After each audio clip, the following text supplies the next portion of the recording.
بسم اللہ الرحمن الرحیم۔ البدایہ والنہایہ والیوم 2 چیپٹر 8، اس کا اردو ترجمہ تاریخ ابن کثیر کے نام سے جانا جاتا ہے اور اس سے سیرت النبی صلی اللہ علیہ وآلہ وسلم کا پارٹ 2۔ رسول اللہ صلی اللہ علیہ وآلہ وسلم کی ولادت باسعادت۔ رسول اللہ صلی اللہ علیہ وآلہ وسلم کی ولادت باسعادت جیسے کہ اکثر روایات سے ظاہر ہوتا ہے دوشنبہ کے دن ہوئی تھی۔ صحیح مسلم میں غیلان بن جریر بن عبداللہ بن معبد الزمانی کی روایت ابی قتادہ کے حوالے سے بیان کرتے ہوئے بتایا گیا ہے کہ دو اعرابیوں نے کسی روز حضرت صلی اللہ علیہ وآلہ وسلم سے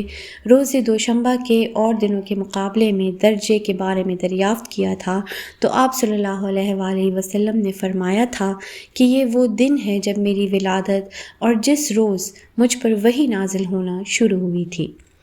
امام احمد رحمۃ اللہ علیہ فرماتے ہیں کہ ان سے موسیٰ بن داؤد اور ابن لہیہ نے خالد بن ابی عمران، حنش الصنعانی اور ابن عباس رضی اللہ تعالی عنہما کے حوالے سے بیان کیا کہ حضرت صلی اللہ علیہ وآلہ وسلم کی ولادت باسعادت دوشنبے کے شروع وقت میں ہوئی تھی۔ آپ صلی اللہ علیہ وآلہ وسلم نے حجر اسود کو اٹھا کر دوشنبے کے روز بیت اللہ کے قریب رکھا تھا۔ آپ صلی اللہ علیہ وآلہ وسلم نے مکے سے ہجرت بھی دوشنبہ کے دن فرمائی۔ آپ مدینے میں دوشنبہ ہی کے روز داخل ہوئے اور آپ صلی اللہ علیہ وآلہ وسلم کی وفات بھی دوشنبہ ہی کے دن ہوئی۔ اس روایت کو انہی حوالوں سے عمرو بن بکیر نے بیان کیا ہے اور یہ بھی بتایا ہے کہ سورہ مائدہ کی یہ آیہ شریفہ و مبارکہ الیوم اکملت لکم دینکم،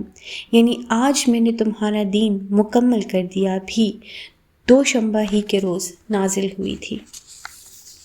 کچھ راویوں نے اس روایت کو، جس میں قرآن مجید کی مندرجہ بالا آیت کا نزول بھی دوشنبہ کے روز بتایا ہے، بیان کر کے یہ بھی بتایا گیا ہے کہ غزوہ بدر بھی روز دوشنبہ ہی کو وقوع پذیر ہوا تھا، اور کچھ دوسرے راویوں نے بھی موسیٰ بن داؤد کے حوالے سے انہی دونوں روایات کو پیش کیا ہے، لیکن اس سلسلے کی یہ دونوں روایات قطعی منکر خلاف واقعہ ہیں، کیونکہ جیسے کہ ابن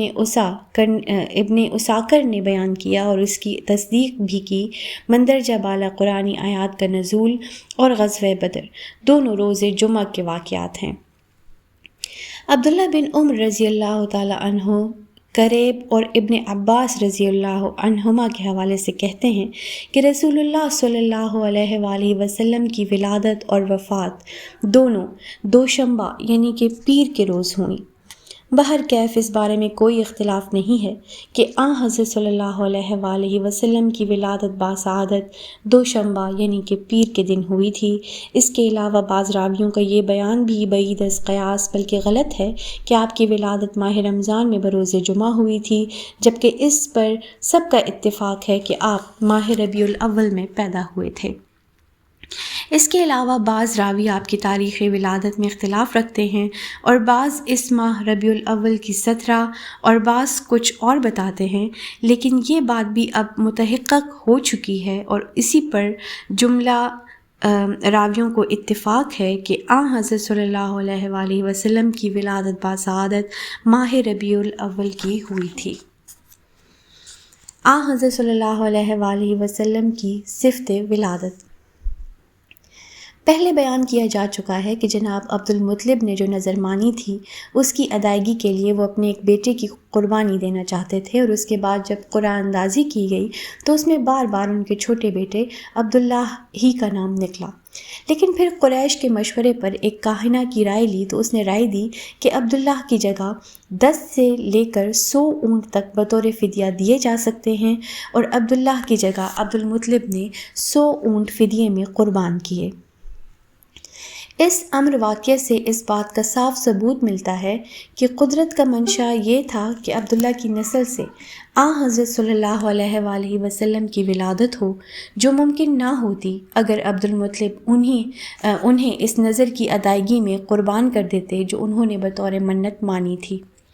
اس کے علاوہ یہ بات بھی متعدد مستند روایات کے حوالوں سے بتائی جا چکی ہے کہ عبداللہ کی آمنہ بنت وہب کے ساتھ شادی سے قبل ان کی پیشانی پر نور نبوت کے جو آثار تھے انہیں دیکھ کر ورقہ بن نوفل کی بہن قتال نے ان سے شادی کی تمنا کی تھی، اور اس کی یہ وجہ بتائی جاتی ہے کہ ورقہ بن نوفل نے اسے بتایا تھا کہ عبداللہ کی نسل سے ایک عظیم الشان نبی پیدا ہوگا، اور قتال کی یہ آرزو تھی کہ وہ نبی اس کے بطن سے پیدا ہو۔ اس کے علاوہ یہ ذکر بھی پہلے کیا جا چکا ہے کہ جس کاہنہ نے عبداللہ کے بدلے فدیے کے بارے میں جس سے رائے لی گئی تھی، جو وہ خود بھی ان کی پیشانی میں ایک خاص نور دیکھ کر ان سے شادی کی متمنی ہوئی تھی، نیز یہ کہ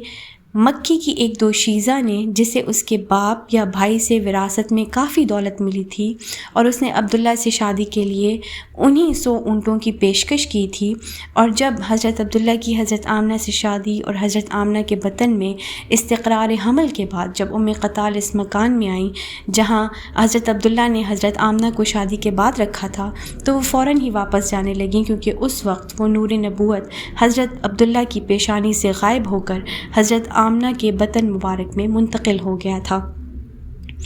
ظاہر ہے کہ قتال کو یہ امید ہوگی کہ اگر عبداللہ کی آمنہ سے شادی اور آمنہ کے حاملہ ہونے کے بعد بھی اگر وہ نور عبداللہ کی پیشانی میں موجود ہو تو ممکن ہے وہ عظیم الشان نبی جس کی پیشن گوئی اس کے بھائی ورقہ بن نوفل نے عبداللہ کی نسل سے پیدا ہونے کے متعلق کی تھی، اسی کے اپنے بطن سے پیدا ہو، اور وہ یہی دیکھنے اس مکان میں گئی تھی تاکہ عبداللہ سے شادی کے لیے ایک آخری کوشش اور کرے، لیکن وہ نبوت کا نور عبداللہ کی پیشانی میں نہ پا کر مایوسی کی حالت میں لوٹ آئی تھی، اور اس نے وہ حسرت آمیز اشعار کہے تھے جن کا ذکر پہلے کیا جا چکا ہے۔ بہرکیف مشیت خداوندی یہی تھی کہ عبداللہ کی شادی صرف آمنہ بنت وہب ہی سے ہو، اور انہی کے بطن مبارک سے رسول اللہ صلی اللہ علیہ وآلہ وسلم کی ولادت ہو۔ اس کا ذکر بھی پہلے کیا جا چکا ہے کہ ظہور اسلام سے قبل عرب میں باقاعدہ نکاح کا دستور نہیں تھا، اور ظہور اسلام کے بعد صرف انہی شادیوں کو صحیح تسلیم کیا گیا تھا جو باقاعدہ نکاح کے ذریعے ہوئی تھیں، اور ایسے جوڑوں کے اسلام لانے کے بعد ان کے قبل اسلام نکاحوں کو شریعت اسلامی کے مطابق درست قرار دیتے ہوئے حضرت صلی اللہ علیہ وآلہ وسلم نے ان کے دوبارہ اسلامی طریقے سے نکاح کی ضرورت نہیں سمجھی تھی۔ ایسا ہی ایک صحیح نکاح وہ تھا جو حضرت عبداللہ کا حضرت آمنہ بنت وہب کے ساتھ ہوا تھا، اور اس کا ثبوت اس مستند صحیح حدیث نبوی صلی اللہ علیہ وآلہ وسلم سے ملتا ہے، جس میں آپ صلی اللہ علیہ وآلہ وسلم نے فرمایا ولدت من نکاح لمن صفا، یعنی آپ صلی اللہ علیہ وآلہ وسلم کی ولادت باسعادت باقاعدہ نکاح سے ہوئی، نہ کہ نعوذ باللہ زنا یا بدکاری سے۔ یہاں اس حدیث نبوی کو خصوصیت سے پیش کرنے کا مقصد یہ ہے کہ جیسا مشہور ہے حضرت صلی اللہ علیہ وآلہ وسلم کے والد عبداللہ اسی زمانے میں وفات پا گئے تھے جب آپ صلی اللہ علیہ وآلہ وسلم ابھی شکم مادر ہی میں تھے۔ محمد ابن سعد کہتے ہیں کہ ان سے محمد بن عمر، محمد بن عبیدہ یزیدی اور سعید بن ابی زید نے ایوب بن عبد الرحمن کے حوالے سے بیان کیا کہ ایوب بن عبد الرحمن بن عبد المطلب سامان تجارت لے کر شام کی طرف گئے تھے، جہاں قبائل قریش کی بستیوں میں سے ایک بستی غزہ ہی میں ان کا وہ سارا سامان تجارت فروخت ہو گیا، تو وہ مکے واپس آتے ہوئے مدینے میں بیمار ہو گئے اور اپنے عزیزوں بنی عدی بن نجار کے ماموں کے پاس ٹھہر گئے، اور وہاں 1 مہینے تک ٹھہرے رہے، جبکہ ان کے وہ ساتھی جو ان کے ساتھ مکہ سے بغرض تجارت شام کی طرف گئے تھے مکہ واپس آ گئے۔ جب عبد المطلب نے ان سے اپنے بیٹے عبداللہ کے بارے میں پوچھا تو انہوں نے جواب دیا کہ وہ انہیں ان کے ماموں بنی عدی بن نجار کے ہاں مدینے میں چھوڑ آئے ہیں کیونکہ وہ بیمار تھے۔ ان لوگوں سے یہ سن کر عبد المطلب نے اپنے سب سے بڑے بیٹے حارث کو ان کی خیریت معلوم کرنے مدینے بھیجا، لیکن وہاں پہنچ کر حارث کو معلوم ہوا کہ عبداللہ فوت ہو گئے ہیں اور انہیں دار الغابغہ میں دفن کر دیا گیا ہے۔ عبداللہ کی وفات کی خبر لے کر جب حارث مکہ واپس لوٹے اور اپنے والد عبدالمطلب کو اس کی اطلاع دی تو وہ اسے سن کر بے ہوش ہو گئے، اور عبداللہ کے دوسرے سارے بھائی بھی تڑپ تڑپ کر رونے لگے۔ اس وقت رسول اللہ صلی اللہ علیہ وآلہ وسلم شکم مادر ہی میں تھے۔ جب عبداللہ بن عبدالمطلب نے دائی اجل کو لبیک کہا، اس وقت ان کی عمر 25 سال تھی۔ واقدی کہتے ہیں کہ وفات کے وقت عبداللہ بن عبدالمطلب کی عمر 25 سال ہونے کا ثبوت اور اس کی تصدیق ان مستند روایات سے ہو چکی ہے جو اب تک ہمیں ملی ہیں۔ محمد بن سعد کہتے ہیں کہ یہ بات پایہ ثبوت کو پہنچ چکی ہے کہ جب عبداللہ بن عبدالمطلب فوت ہوئے اس وقت رسول اللہ صلی اللہ علیہ وآلہ وسلم شکم مادر میں تھے، جبکہ زبیر بن بکار بیان کرتے ہیں کہ ان سے محمد بن حسن نے عبدالسلام اور ابن خربوز کے حوالے سے بیان کیا کہ جب عبداللہ بن عبدالمطلب فوت ہوئے اس وقت رسول اللہ صلی اللہ علیہ وآلہ وسلم کی عمر شریف 2 ماہ ہو چکی تھی۔ جب آپ صلی اللہ علیہ وآلہ وسلم کی والدہ ماجدہ نے وفات پائی اس وقت آپ کی عمر شریف 4 سال تھی، اور جب آپ کے دادا عبدالمطلب کا انتقال ہوا اس وقت آپ صلی اللہ علیہ وآلہ وسلم 8 سال کے ہو چکے تھے، اور آپ صلی اللہ علیہ وآلہ وسلم کے دادا نے مرتے وقت اپنے بیٹے ابی طالب کو آپ کی پرورش کی وصیت کی تھی، لیکن واقدی نے ثبوت کے ساتھ اپنے اسی بیان کو ترجیح دی ہے کہ رسول اللہ صلی اللہ علیہ وآلہ وسلم اپنے والد ماجد حضرت عبداللہ بن عبدالمطلب کی وفات کے وقت شکم مادر ہی میں تھے، اور یہی آخری بات تمام دوسری روایات سے زیادہ صحیح اور قابل اعتماد ہے۔ وہ حدیث نبوی پہلے پیش کی جا چکی ہے جس کے مطابق آپ صلی اللہ علیہ وآلہ وسلم نے ارشاد فرمایا کہ جب آپ صلی اللہ علیہ وآلہ وسلم اپنی والدہ کے شکم میں تھے تو انہوں نے خواب میں دیکھا تھا کہ ان کے جسم سے ایک روشنی نکلی جس نے شام کے تمام محلات روشن کر دیے، اور اسی خواب سے متاثر ہو کر رسول اللہ صلی اللہ علیہ وآلہ وسلم کا نام محمد صلی اللہ علیہ وآلہ وسلم رکھا گیا تھا۔ حضور نبی کریم صلی اللہ علیہ وآلہ وسلم کا اسم گرامی تورات میں احمد، انجیل میں بھی احمد اور قرآن مجید میں محمد آیا ہے، یعنی تمام اہل سماوات اور اہل زمین آپ صلی اللہ علیہ وآلہ وسلم کے ثناءخواں ہیں اور تا قیامت رہیں گے۔ رسول اللہ صلی اللہ علیہ وآلہ وسلم کی والدہ ماجدہ حضرت آمنہ نے آپ کی ولادت سے قبل جو دیکھا تھا، آپ کی ولادت کے بعد اس کی جو تعبیر تمام اہل عالم کے سامنے آئی وہ ایک بدیہی امر ہے۔ واقدی نے موسیٰ بن عبدہ وغیرہ کی زبانی عبداللہ ابن جعفر زہری ان کی پھوپھی ام بکر بنت المسعود کے حوالے سے بیان کیا کہ ام بکر نے اپنے والد سے سن کر بتایا کہ آمنہ بنت وہب کی بقول انہوں نے اپنے بطن سے رسول اللہ صلی اللہ علیہ وآلہ وسلم کی ولادت سے کچھ قبل جب وہ دردزہ میں مبتلا تھیں دیکھا کہ ان کے جسم سے ایک نور نکلا اور اس نے تمام مشرق و مغرب کو روشن کر دیا، اور اس کے ساتھ ہی انہیں وضع حمل کی تکلیف سے فراغت مل گئی۔ اس کے بعد وہ نور سمٹ کر ان کے قریب آیا اور انہیں ایسے محسوس ہوا جیسے اس نور مجسم نے پھر ان کی طرف زمین سے ایک مٹھی مٹی اٹھا کر ان کی طرف بڑھائی جو انہوں نے اپنے ہاتھ میں لے لی، اور اس کے بعد اس نور نے اپنا رخ آسمان کی طرف کر لیا۔ حافظ ابوبکر بیہقی متعدد مستند راویوں کی زبانی اور انہی کی طرح کے متعدد حوالوں کے ساتھ آخر میں عثمان بن ابی عاص کے حوالے سے بیان کرتے ہیں کہ آخر الذکر کی والدہ نے انہیں بتایا کہ حضرت آمنہ بنت وہب کے وضع حمل کو انہوں نے اپنی آنکھوں سے دیکھا تھا، اور یہ بھی دیکھا تھا کہ وہاں ایک نور کے سوا اس وقت کوئی دوسری چیز نہ تھی، اور باہر ستارے زمین کے اس قدر قریب آ گئے تھے کہ اس پر یقین کرنا ناممکن تھا۔ قاضی ایاز الشقا ام عبد الرحمن بن عوف کے حوالے سے بیان کرتے ہیں کہ ام عبد الرحمن رسول اللہ صلی اللہ علیہ وآلہ وسلم کی ولادت کے وقت دائی کی خدمات انجام دے رہی تھیں۔ ان کا بیان ہے کہ جب حضرت صلی اللہ علیہ وآلہ وسلم اپنی والدہ کے بطن سے ان کے ہاتھوں میں آئے تو انہوں نے ایک آواز سنی، یرحکم اللہ، اور نومولود کے جسم سے ایسا نور طلوع ہوا جس سے اس جگہ کے علاوہ جس کے در و دیوار اس نور سے چمک اٹھے مشرق و مغرب کے تمام قصور و محلات یقیناً روشن ہو گئے ہوں گے۔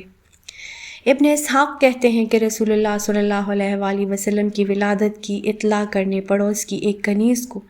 آپ صلی اللہ علیہ وآلہ وسلم کے دادا عبد المطلب کے پاس بھیجا گیا، جن کے بیٹے عبداللہ کا اس وقت انتقال ہو گیا تھا جب آپ صلی اللہ علیہ وآلہ وسلم شکم مادر میں تھے۔ لیکن انہوں نے بڑی متانت و سنجیدگی کا اظہار کیا اور آپ کی ولادت پر آپ کو دیکھنے کے بعد خدا کا شکر ادا کیا، اور شکر خدا ہی پر مبنی کچھ اشعار بھی کہے اور ان کے علاوہ کچھ ایسے شعر بھی کہے جن میں انہوں نے اپنے پوتے حضرت صلی اللہ علیہ وآلہ وسلم کے حسن و جمال کو غلمان کے حسن و جمال سے برتر بتایا، اور آپ کی ذات والا صفات اور حیات طیبہ کی برکات سے آئندہ ساری دنیا کو فیض پہنچنے کا خیال بھی ظاہر کیا، اور اپنے اس ارادے کا اظہار بھی کیا کہ وہ آپ کو بیت اللہ میں اللہ کی نظر کے بطور لے جا کر پیش کریں گے۔ بیہقی مختلف حوالوں سے، جن میں ابن عباس رضی اللہ تعالیٰ عنہ، ان کے والد عباس بن عبد المطلب بھی شامل ہیں، بیان کرتے ہیں کہ رسول اللہ صلی اللہ علیہ وآلہ وسلم مختون یعنی ختنہ شدہ پیدا ہوئے تھے، اور اس پر آپ صلی اللہ علیہ وآلہ وسلم کے دادا عبد المطلب نے مسرت آمیز حیرت کا اظہار کیا تھا۔ بیہقی مختلف حوالوں سے یہ بھی بیان کرتے ہیں کہ حضرت صلی اللہ علیہ وآلہ وسلم کی ولادت کے بعد آپ صلی اللہ علیہ وآلہ وسلم کے دادا عبد المطلب نے آپ کو اپنے گھر کی عورتوں کے سپرد کر دیا تھا، جن میں ان کی بیٹی اور آپ کی پھوپھی پیش تھیں۔ وہ ہر صبح کو اپنے والد عبد المطلب سے کہتی تھیں کہ انہوں نے ایسا بچہ کبھی نہیں دیکھا تھا۔ وہ بتاتی تھیں کہ نومولود رسول اللہ صلی اللہ علیہ وآلہ وسلم صبح کو ہمیشہ بیدار ہی نظر آتا ہے، اور وہ آنکھیں کھولے ٹکٹکی باندھے آسمان کو تکتا رہتا ہے۔ اس پر عبد المطلب جواب دیتے تھے کہ انہیں امید ہے کہ وہ بڑی شان والا ہوگا، اور اس کی ذات سے دنیا میں خیر و برکت پھیلے گی، اور اس کی برکات سے دنیا فیضیاب ہوگی۔ بیہقی کے مطابق عبد المطلب نے 7ویں دن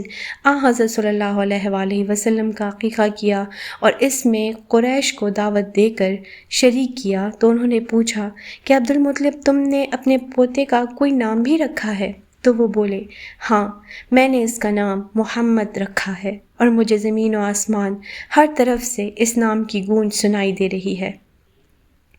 ہم انشاءاللہ حضرت صلی اللہ علیہ وآلہ وسلم کی سیرت طیبہ کے آخر میں آپ صلی اللہ علیہ وآلہ وسلم کے اسماء گرامی بیان کریں گے۔